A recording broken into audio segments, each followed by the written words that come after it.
Hey, it's Monica B. Happy New Year to you. Happy 2018. And thank you for joining me for our Ayurvedic New Year's tune-up. My name is Monica Bloom. I'm the creator of HeyMonicaB.com, a blooming resource on Ayurveda, and author of In Your Elements, a blooming Ayurvedic guide to creating your best life. Here we are. We're going to be here for 3 days on little mini webinars, digestible amounts of little things that you can do to tune up from last year. So it's not a full rehaul, it's not anything like that, but sometimes we need to be reminded of the things that were working for us that perhaps we let slide, or perhaps we got too busy to do, or overbuilt schedule doesn't allow us to really focus and do the things that were working for us. We sometimes forget those things. So that's what this tune-up is going to be all about. And before we get started, you have a packet that you can choose to print out if you want to. It looks a little bit like that. And you can print it out now and use it along with this thing. Pause it as you need to pause me, or you can save it for later and just listen and just have your own journal. That's totally cool too. Whatever you want to do, this is your time, this is your space.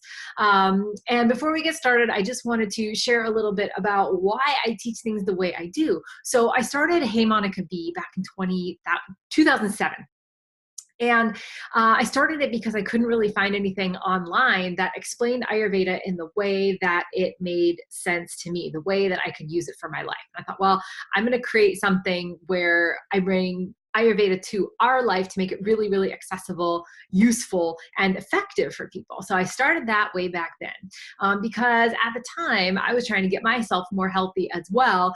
I was depressed, I was lonely, I was cranky a lot. I was super moody. I was still performing, but I had bloating, digestion in my guts, but work was okay. Like I had all these imbalances really that I felt from within, but like you can tell from the outside. Like I said, like work was okay. Like I was performing okay. But I felt cruddy most of the time. Well, I was having salads, drinking Diet Cokes, having coffee in the morning, all those things that, I figured salads are healthy. I figured Diet Coke doesn't have calories, so I should have that instead of something else. And what I realized is all of these super simple things that I didn't know about were hugely helpful. For example, like there's one turning point that I remember that made a huge difference for me right after I started learning Ayurveda. One little thing.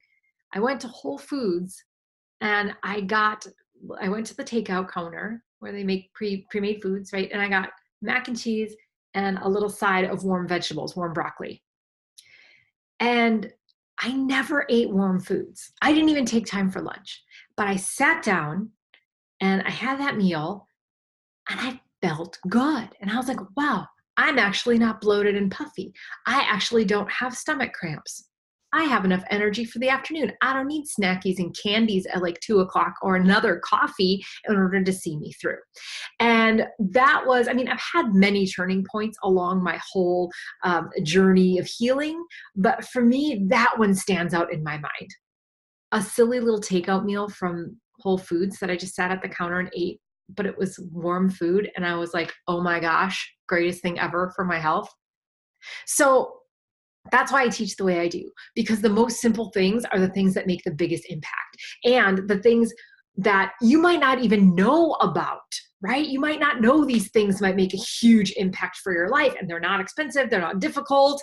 They're just things that we don't pay attention to because they're so simple. So I am here to bring you the very most simple and impactful things that I hope change your life. And we're going to get started with our New Year's little tune up. Like I said, these are digestible amounts built so that you can learn a little bit each day, and by the end you'll have a whole nice well-rounded bunch of stuff that you can start practicing right away for 2018. So let's get started. Before we jump into our practices of diet and exercise, which is our topic for today, we have to give closure to 2017. We have to say goodbye. And we have to say thank you. So let's move on to the second page, which says thank you and goodbye 2017. That's the page I'm on. And I want you to have, no matter what kind of year you had with 2017, it might have been fantastic. It might have been transformative. It might have been sucky, el saco, sacola. Don't worry about it, because we're going to thank it. And we are going to take a learning mindset from it. So we're going to go ahead and say thank you 2017 and go ahead and write down all the things you're thankful for, especially the lessons. And let me tell you why, because not everything is roses, right? But if we have a learning mindset to the things that aren't roses, to the things that really suck, we can look back and we can say, why didn't that work out so well? Could I have done anything differently? Or if not, what was the lesson that I got from that? How did I grow from that?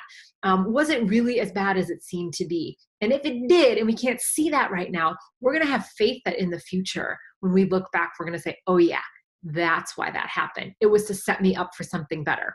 So let's give thanks for 2017 right now. Go ahead and write down on your sheets. If you need more writing time, you can pause me.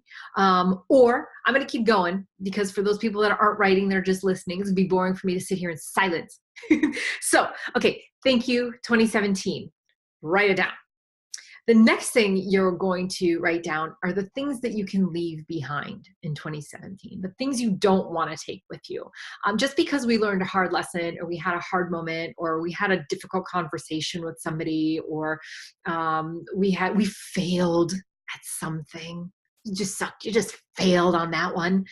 That's okay. We can take the lessons with us, but we don't have to take that negativity with us. We don't have to take the struggle with us. We can leave that behind because we've grown beyond that. So we take the learning mindset, we say thank you, we move on, we look forward, and we can leave the residual sludge behind, the things that don't serve us. Leave it behind. What are you going to leave behind? Are you going to leave behind perhaps wrong choices with your food? Are you going to leave behind maybe a little bit of laziness? Are you going to leave behind a grudge that you've been holding, or perhaps grief that you've been carrying that no longer serves you? What are those things that you're going to leave behind? Maybe too much work. Maybe leave behind the doodly do on the smartphone all the time, right? What are you going to leave behind? Go ahead and write that down. And then I'm going to move over to the next page, which is, let's talk about what has built up. So in Ayurveda, there are several things that can happen when we get imbalanced. And one of the things that can happen is a buildup or excess of doshas, whether it be vata, pitta, or kapha. The accumulation builds up over time. So I really love to geek out about the buildup, because when we go, oh yeah, that's built up. Oh yeah, that's perfect. Because when something's built up, overly built, it means it's not balanced. Okay, so if we focus on where the buildup is, we can slowly disperse it and we can rebalance it so it actually doesn't feel like a buildup. It feels like something's properly built, but without residual excess stuff that can have us feeling bad, either in the mind, body, or spirit. So perhaps what has built up, it could be old foodstuffs. Maybe you're feeling heavy about now. The last month has been full of food and drink, festivities, celebration, and all of those things. Maybe that has built up. Maybe you have, built up resentment from something. Is there anything that you're resentful for? If there is, write that down. That's buildup. Or a buildup of low confidence, a buildup of anger, frustration. It could be anything, really. Buildup. A buildup of sluggishness. A buildup of wrong beliefs, bad beliefs. Write down your buildups. And then we're going to move on to the next section that says, let's look at the buildup. So how and why did that buildup get there? If you think about it, most likely you know better than I do. I'm just sitting over here. You're over there in your life, knowing what things go right and what things go wrong, the decisions you make, the decisions that aren't the best decisions, and the decisions that you could make a tick better than you have been. So finding the root cause of these buildups is key in healing for Ayurveda, okay? And I'm on this page now. Okay, so finding the root cause is key. And there are 3 categories for imbalance. There's only 3 reasons. I shouldn't say 3 reasons, 3 categories why imbalance happens. The first one is wrong choices. So that's an example of you walk in the door at the end of the night and you're like, I know I should put on my sneakers and like go on the treadmill or go outside for a nice walk or go play with my kids, but I'm gonna have a glass of wine instead, and I'm gonna kick off my shoes and I'm gonna have a glass of wine, maybe 2. And then you feel like junk because you stay up too late and you watch House Hunters until 11 o'clock at night. You didn't get proper sleep, and then you're noodling on your phone and doodle-doodle-doodle because you can't make the right decisions when you've had too much wine. So that is one little example of making wrong choices. If you put on the sneakers first and you go down your exercise workout, your night would be completely different. You'd have different energy. You'd be able to shed some of that stress from the day. So, and there's nothing against wine, like it's fine. But on a regular basis, that can be something that tanks your energy and your motivation and your ability to make right choices. So let's just say that's one wrong choice, okay? Take a look and see if you've made any wrong choices. Any wrong choices that have caused the buildup. Things that you know, like, oh, I know, I shouldn't have done that. I should have done something else. Go ahead and write that down. Okay. The second is mistaken intellect, which is kind of the opposite of wrong choices, but also kind of closely related. So mistaken intellect means you have no clue that you're doing something wrong, which might be hard for you to be like, yes, my mistaken intellect has caused the buildup. You might not have that answer now. But for example, way back in the day when I was eating those salads for lunch and I was thinking it was the best thing for me because I was also a gym rat. So I'd go to gym all the time and then I'd have Diet Coke and salads and I actually wasn't giving my body anything. And then I want candy and coffee and it was a hot mess. Anyways, I didn't know. I thought salads were great. Like healthiest thing I could put in my body is a salad, right? And so I had all these digestive problems and I couldn't figure out why because I didn't understand. I didn't know about Ayurveda. I didn't understand Vata. I didn't understand that my foods should actually be warm and grounding for me at lunch. So mistaken intellect. I just didn't know what I was doing wrong. So that can happen, okay? If we have mistaken intellect, we can imbalance ourselves without even realizing it. And that happens a lot. Even, for example, like take smoking. Way back in the day, they were saying it was good for you. And then how many years later we find out, not good for you, but they didn't know. Okay, so they thought something, did something, oops. Okay, so the third category for imbalance is the effects of time. We have no control over the effects of time. You're like, what are the effects of time? Well, it really is the time throughout the day. So in winter now, if it's winter by you, the days are shorter. It's darker for a long time. The other effects of time is our lifetime, our life cycle. So when we're a little kid or when we're in midlife or when we're in the later stages of life, there are different things that happen to us and different things that we need based on the effects of time. The biggest one that I think we can relate to are the seasons. So when it's summer, we adjust accordingly. When it's winter and it's freezing, I know some of you are freezing across the country. I'm fortunate. I don't live in a place where it's freezing. However, most of California was on fire for a long time. So, you know, we are in a season where it's chilly. And so we are craving those warmer foods. We're craving a ton of clothes. We're cranking up the heat in our house and we're trying to get warmer because of the effects of time, effects of season. Okay. So that's another thing that can affect our health. So those three things, take a look at those now and take a look at your buildup. So the three categories for imbalance: wrong choices, mistaken intellect, and the effects of time. Have your buildup be affected by any of those three things? And if so, go ahead and write those down. Why might the buildup have happened? Okay, you can spend some time thinking here. Maybe it is just wrong choices on food or wrong choices on not exercising like you should, 15 minutes a day. Maybe wrong choices on how you reacted to somebody telling you something. We have choice over our own attitude and our own emotions. We really do. It's a choice. And so perhaps that was the cause of some disagreements or something that you've had in relationships. Just some suggestions, different things for you to think about. So once you have that written down, go ahead and look at your buildup, look at the things that may have caused it. And over the next 3 days, I'm going to give you some tips to hopefully help reduce some of that buildup. And now you can move on to the next page that says this. And it's my favorite. Hooray for 2017. I did my best for what I knew then. I am ready to learn more and embrace a tune-up according to the needs of my awesome, authentic self. And then what we're going to do is we're going to do twinkle fingers and we're going to say, goodbye, 2017. Okay, good. And then we're going to say hello to 2018 with our arms up and wide and a big embrace. And we are ready to start. So let's tune up. Today, we're talking about diet and exercise. I'm going to give just a couple tips for each one. I think I used to give a whole slew of ideas and tips for things, and I had somebody tell me, that's so much stuff. I can't digest it all. I'm like, well, that's no good. So I'm going to make this simple. So come with me. We're going to go to the page that says diet on the top. It looks a little something like this if you want to follow along.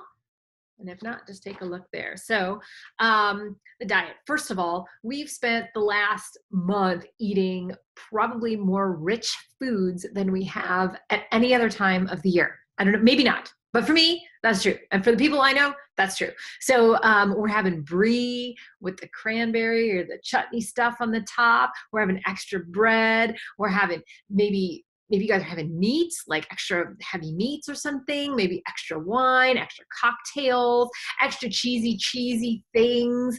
A big vice for me this year, I discovered at Trader Joe's, they have these little, I don't know what they call them. My mom and I used to call them angel food, but they're chocolate covered. It's like spun burnt sugar or sugar or something. It's like toffee on the inside, but it's not as thick as toffee. It's like crunchy and lightness covered in chocolate. That was a big vice for me this year. So we spend all of our time eating these rich foods. I want to teach you something a little bit about the sweet taste in Ayurveda. In Ayurveda, we have 6 tastes. They're called rasas. Don't have to worry about that too much, but just know that the 6 tastes, sweet, sour, salty, pungent, bitter, astringent.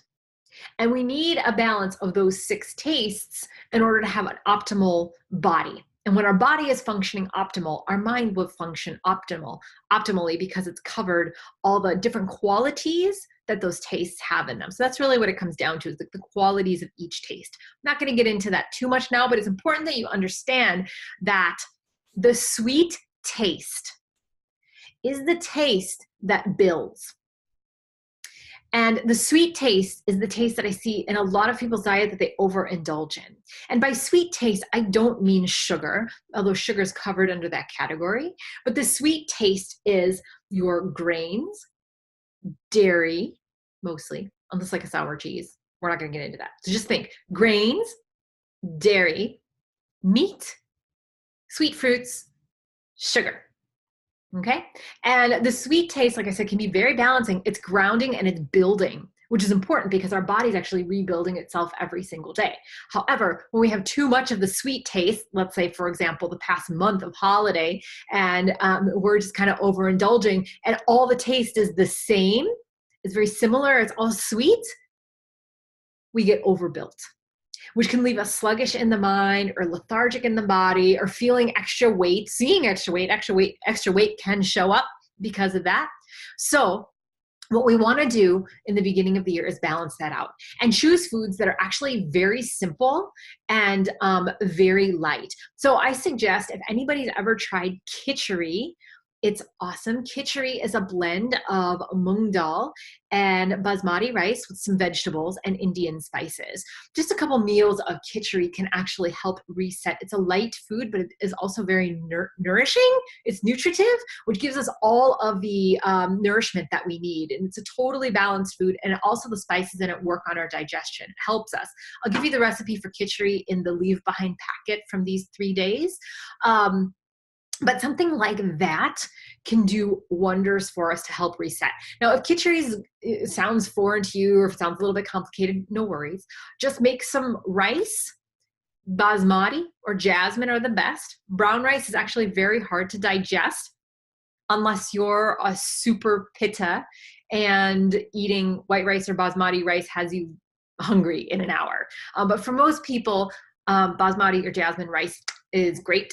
Have that with some steamed vegetables. You want to steam the vegetables not so that they're dry and not so that they're like gray and floppy and lifeless. They want to have some life, and then they should still maintain their color. They could be a little bit crispy. Just have that with some rice. And you can sprinkle a little Himalayan salt and some black pepper on it with perhaps a little bit of butter or ghee or even a little olive oil, whatever suits you. And just have that as a very simple food. That is the balance from having all of these really rich foods for a concentrated amount of time. You're just going to rebalance with those. So moving on to the next one is we're also going to focus on foods from nature. So No more of my favorite little angel foods. Those foods are not from nature. I don't know what's in there. I mean, the chocolate and sugar and all that stuff, but you can't pick that thing from a tree. And so I can't have that anymore right now, even though they're lovely. Ooh, I also like those little cornflake wreaths. Do you guys know those? They're green and you make cornflakes with marshmallows and shape them into a wreath and you put red hots on them. Oh, dude, I eat those like crazy. And I did. And then I don't want them again for a whole nother year. But when the year comes around, I'm going to eat them. Okay, but those don't come from nature either. Marshmallows, cornflakes, red hots, green food coloring, nothing from nature. Make sure your food comes from a good place. So when you look at the food, you should be able to go, I know where that comes from. I know how that grows. Even if it's a peanut, you know, a peanut grows like underground, fine. Or an almond, they grow on trees. You can pick them. You just have to shell them and there the food is ready for you to eat. You get it? Foods from nature. Get close to nature and leave the rest of the stuff.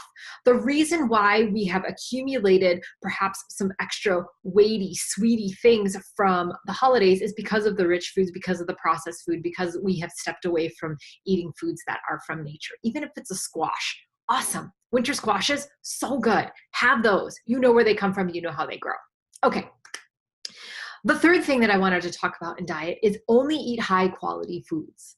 And high quality foods also relate to the foods from nature. But let me give you an example. So you can say, oh, this frozen broccoli comes from nature. It does. But what's higher quality than frozen broccoli? Fresh broccoli. So take it another level higher, because when we freeze something or freeze dry or whatever, when we alter it from its original state, it changes. So there's not as much prana. Prana is our life vitality, our life source that comes from food, comes from the breath, and comes from our surrounding nature. And so we want to have as much prana in that food as possible. So the least amount of altering, messing with it, packaging it, zip, what do you call it? What is it called that makes the package real tight? I can't think of the word. Anyways, makes it real tight, you know, not freeze dry, whatever.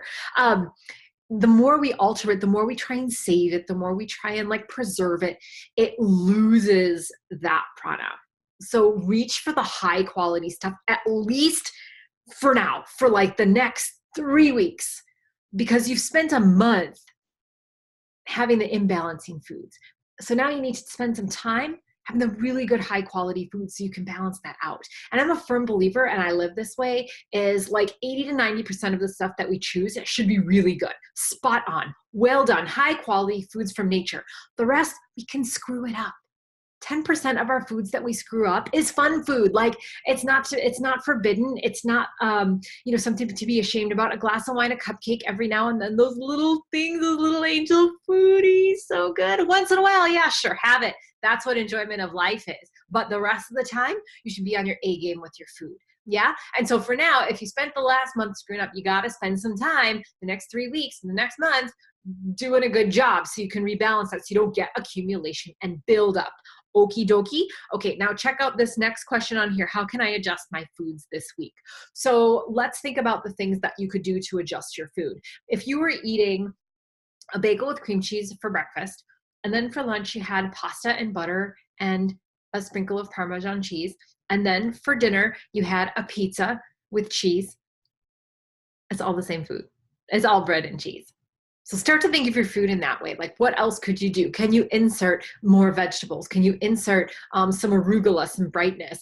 Can you have a citrus fruit, grapefruit, or an orange for a snack?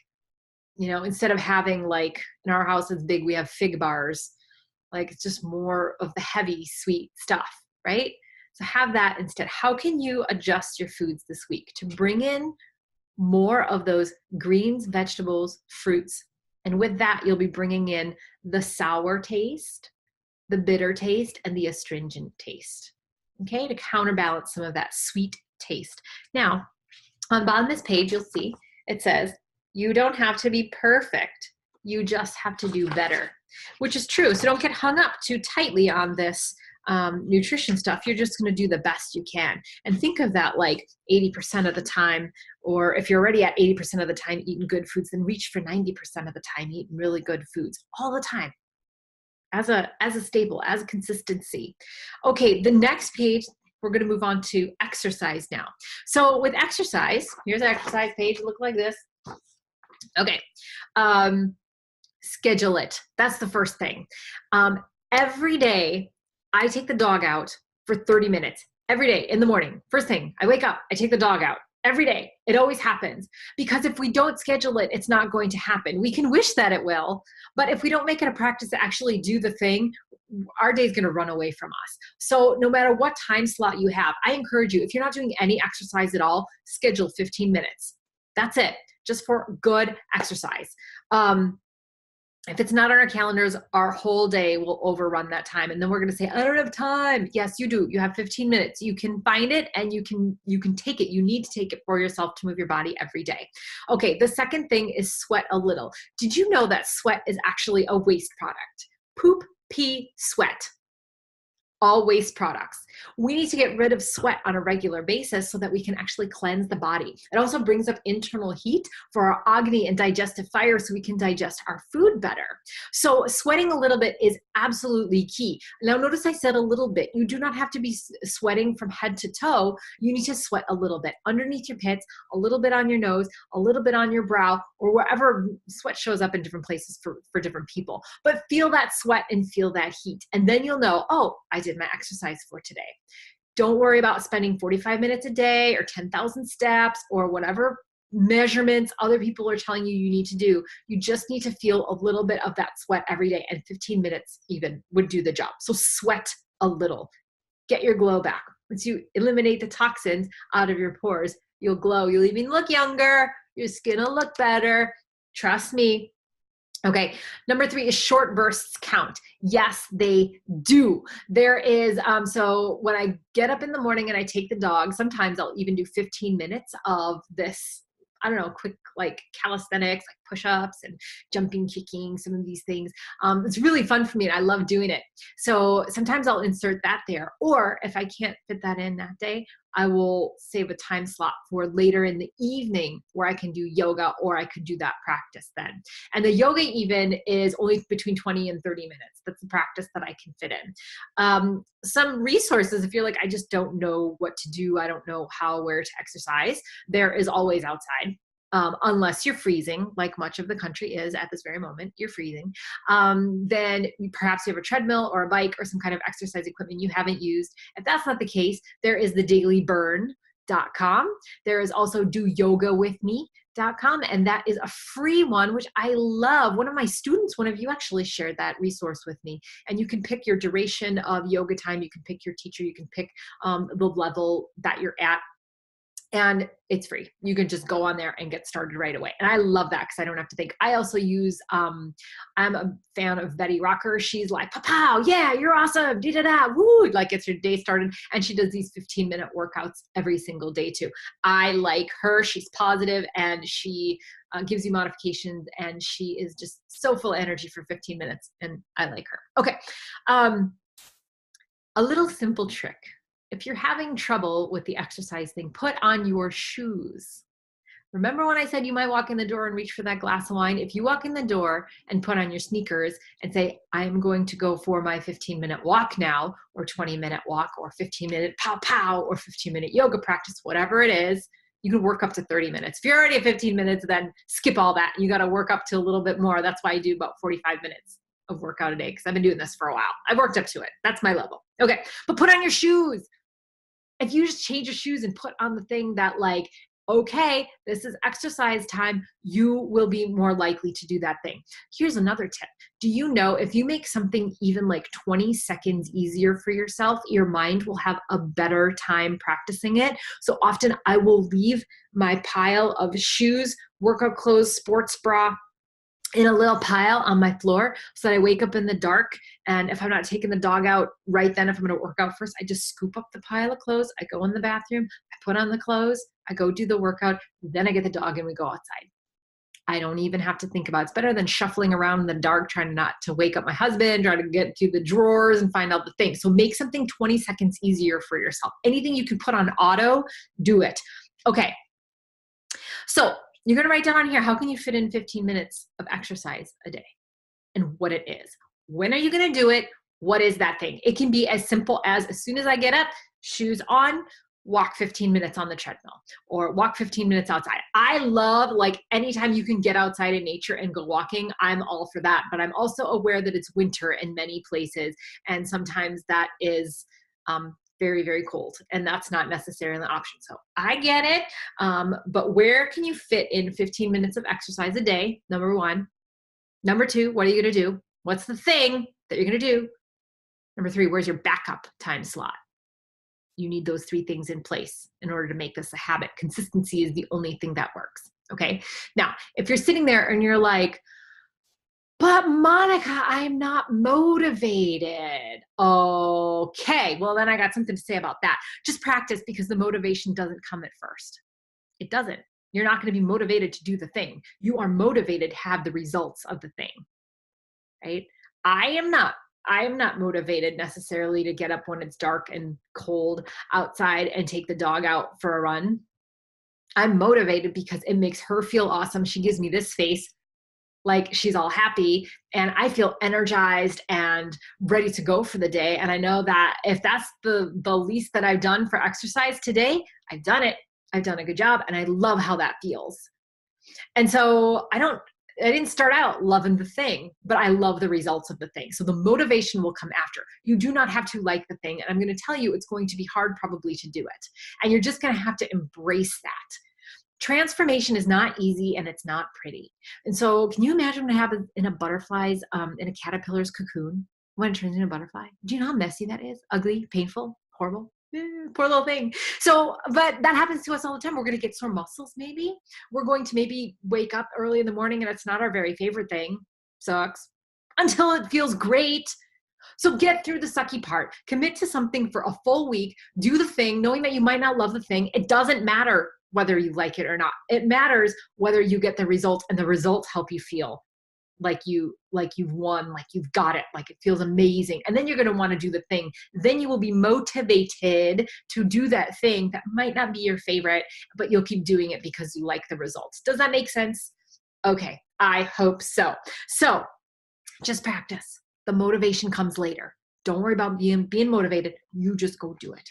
And so that wraps up our first little day one for our Ayurvedic tune-up. I hope you enjoyed. I hope you learned some things. If you did, you can write me your questions or struggles, if you like, at monica@heymonicab.com. I'll get back to the ones that I can, but I would love to know what you're struggling with or where your questions are, so that I can create curriculum that answers that, because most likely if you have that question, you're not the only one. So just by asking your question, you're helping so many other people. And that's what this is all about. We're building a community here. We're all here together, and we're all helping each other. So with this knowledge, I hope this serves you. I hope this gives you a little bit of something to tune up. And I will see you back here tomorrow for day 2, where we talk about the daily routine and travel recovery. In the meantime, keep bringing Ayurveda to life. Mwah.